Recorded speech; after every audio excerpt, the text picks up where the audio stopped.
Decía la primera lectura, como bajan la lluvia y la nieve desde el cielo y no vuelven sino después de empapar la tierra, fecundarla y hacerla germinar, así será mi palabra, la palabra que sale de mi boca. ¿Cuál es esa palabra que sale de la boca de Dios? Y que baja, porque la palabra nunca baja, la palabra siempre sale. ¿Y por qué palabra? Porque siempre decimos palabras, una palabra. La palabra de Dios es Jesucristo. Jesucristo es la palabra que desde toda la eternidad fue pronunciada por el Padre, el Hijo. Cuando el Padre dijo Hijo, desde toda la eternidad el Hijo apareció, es la palabra pronunciada desde la eternidad por parte del Padre.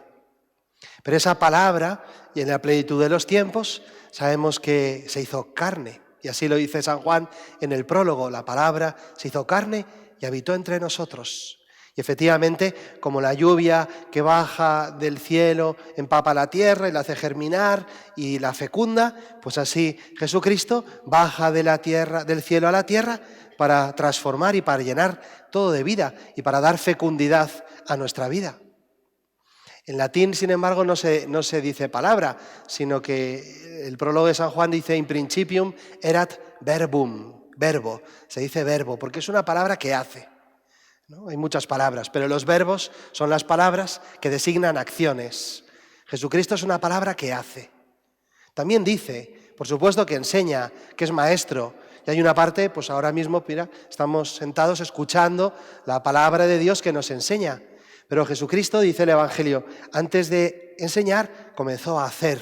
Él no viene solo a enseñar, sino que principalmente viene a hacer, viene a transformar, a cambiar.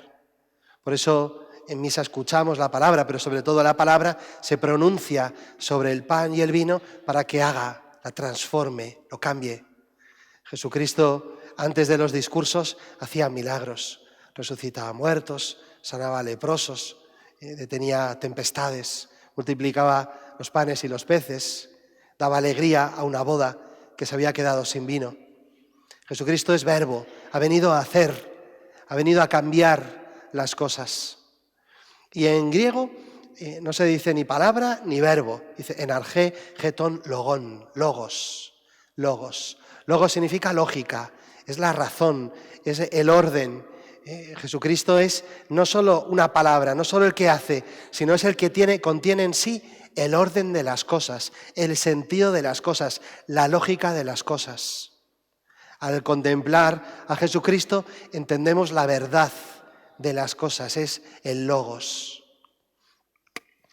Y luego hay palabras, por supuesto, esa palabra pronunciada, ¿verdad? Y encarnada en Belén en el año 0, pues también habla antes en el Antiguo Testamento a través de los profetas, en muchos géneros literarios, de los jueces, todo el Antiguo Testamento que es precioso, y aquí siempre os estamos animando, ¿verdad?, a leer los salmos, el cantar de los cantares, los textos del Antiguo Testamento que son preciosos. Y luego el Nuevo Testamento, las cartas de San Pablo, de Santiago, de San Judas, de San Pedro, el Apocalipsis de San Juan, los Hechos de los Apóstoles, son la explicación de esa palabra dentro de la Iglesia, para cada uno de nosotros.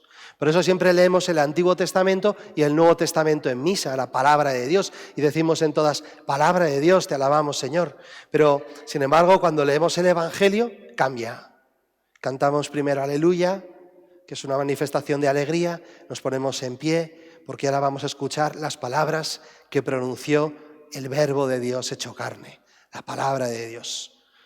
Y son palabras que transforman, verdaderamente transforman. O sea, el Señor, en el Evangelio lo vemos, cómo se despierta en mitad de una tempestad y le dice a la tempestad, cállate, y desaparece la tempestad. Y a un muerto le dice, levántate y anda, y resucita Lázaro y se pone a caminar así con las vendas. Y aquel leproso que decía, maestro, si quieres puedes limpiarme, le dice, quiero, queda limpio.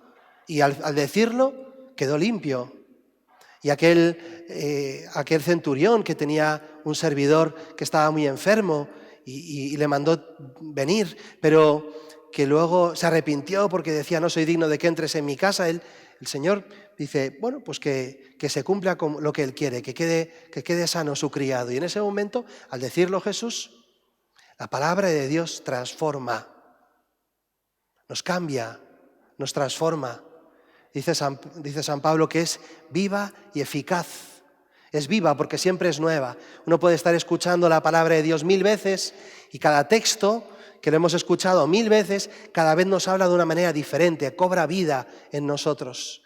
Y es eficaz porque verdaderamente transforma si la dejamos entrar. Por eso también dice que es viva y eficaz y es penetrante.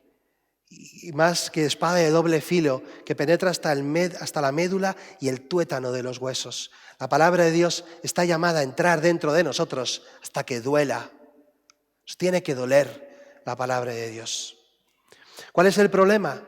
Bueno, pues el problema es que el Señor ha trazado, como eso que se dice ahora, una línea roja que no traspasa nunca, y es nuestra libertad. Si yo no quiero, la palabra de Dios es inútil. No hacen nada. Si yo no le dejo, el Señor no puede hacer nada. Y entonces nos describe en este evangelio, en esta parábola del sembrador, que la hemos escuchado 1000 veces, 3 escenarios distintos en las que la palabra de Dios, por culpa de mis disposiciones interiores, no puede hacer nada.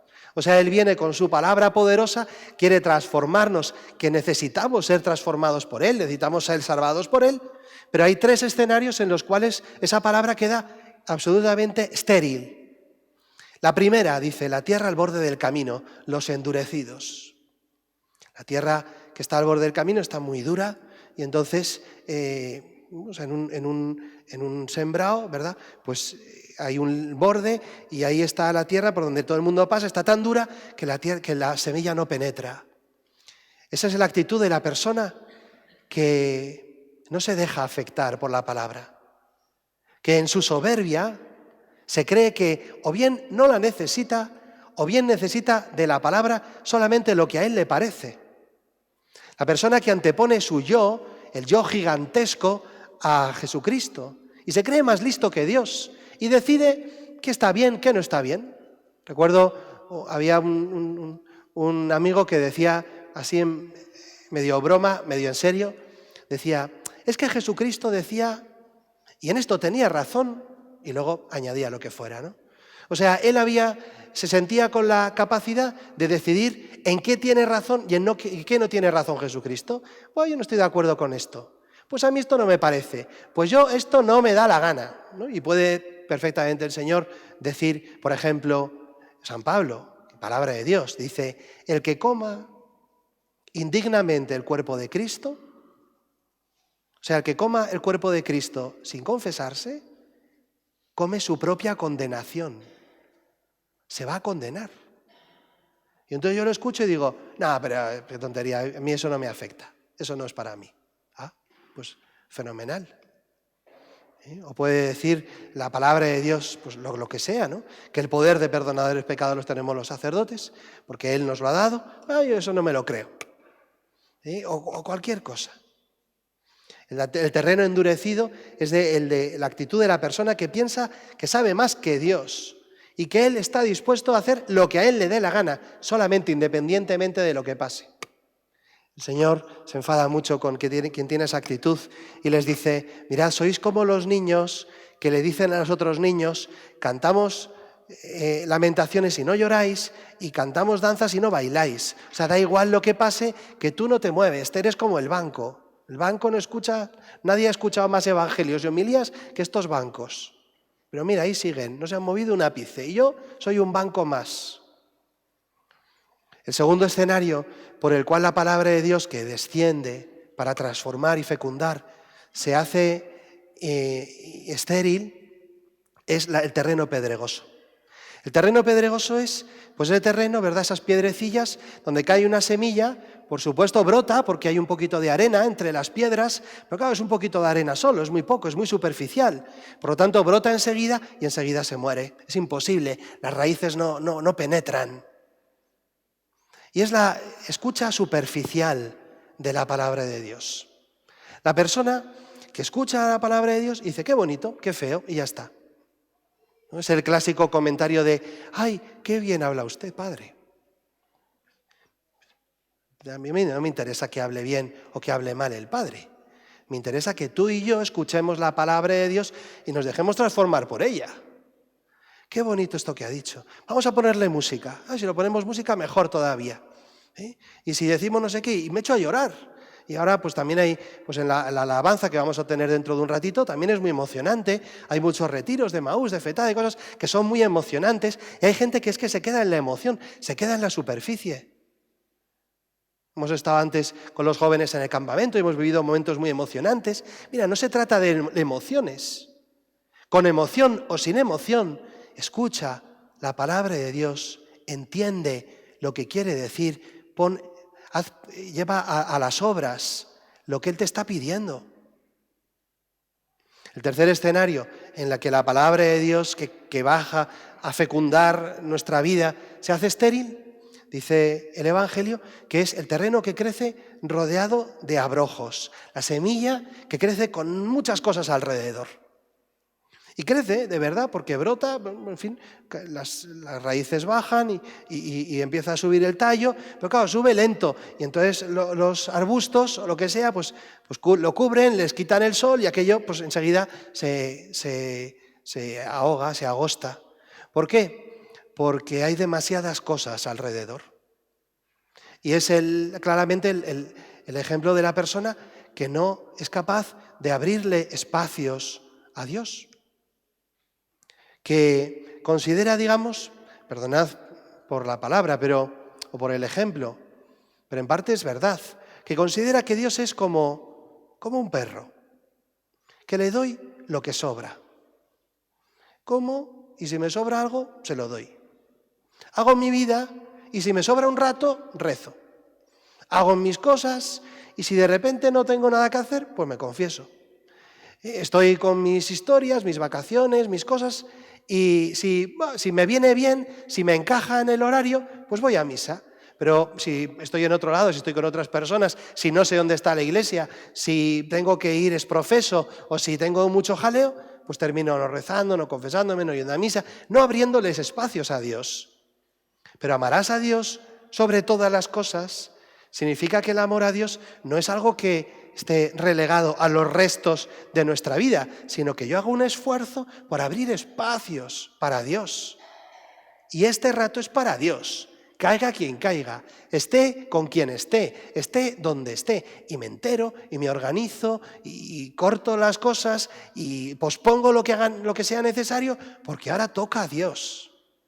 Y si no soy capaz de hacer eso, pues entonces efectivamente los arbustos van creciendo y al final todo es más importante que Dios, todo es más grande que Dios. Y puedo escuchar la palabra de Dios con mucha alegría, con mucha ilusión y sabiendo que Él me está pidiendo cosas que tranquilo, que en unos días ya no quedan nada. Ahora en verano, pues sí que hay dificultades, por supuesto, pero vamos a vencer las dificultades. ¿Que nos vamos fuera? Mira, misas.org. Ahí tienes todas las misas de España. Entras ahí, miras dónde estás y miras a ver cuáles son las misas. Y además te dicen confesiones y además adoración con el Santísimo. Vamos a volver a las adoraciones de los jueves, que las tenemos todo julio y todo agosto. Aunque haga calor, aunque estemos 4 gatos, vamos a tener adoración del Santísimo todos los jueves a las 8, de 8 a 9 y antes de la misa también. Para que podamos venir, vamos a hacerlo, vamos a abrir espacios. Es que tengo muchas cosas. Quita cosas. Y luego está el terreno fecundo, el que escucha, el que entiende, el que pone por obra. ¿Quién es ese terreno fecundo? Mira, la imagen más perfecta es la Virgen María, nuestra madre. Porque mira, ella le anuncia el ángel Gabriel, le dice: concebirás, darás a luz un hijo, le pondrás por nombre Jesús, será grande, hijo del Altísimo, el Señor Dios le dará el trono de David su padre, reinará sobre la casa de Jacob para siempre, su reino no tendrá fin. Ella escucha, entiende, pregunta: ¿cómo será esto? No conozco varón. El ángel responde: porque el Espíritu Santo vendrá sobre ti. Escucha, entiende y responde: yo soy la esclava del Señor. Hágase en mí conforme a esta palabra, según tu palabra. Y esa palabra la convirtió en Madre de Dios. La transformó por completo. Y dice el Evangelio, uno da 30, 60, 100. Uno que escucha la palabra de Dios da un fruto enorme a su alrededor, de sus hijos, de sus familiares, de sus amigos, de sus vecinos. Unos pocos, escuchando la palabra de Dios, transforman a su alrededor muchísimo. Mira a la Virgen María. Pues le pedimos a la Virgen que nos ayude a ser buena tierra y que haga en nosotros verdad estas palabras preciosas del profeta Isaías. Como bajan la lluvia y la nieve desde el cielo, y no vuelven allá, sino después de empapar la tierra, fecundarla y hacerla germinar, así será mi palabra, que sale de mi boca. No volverá a mí vacía, sino que cumplirá mi deseo y llevará a cabo mi encargo. Que así sea.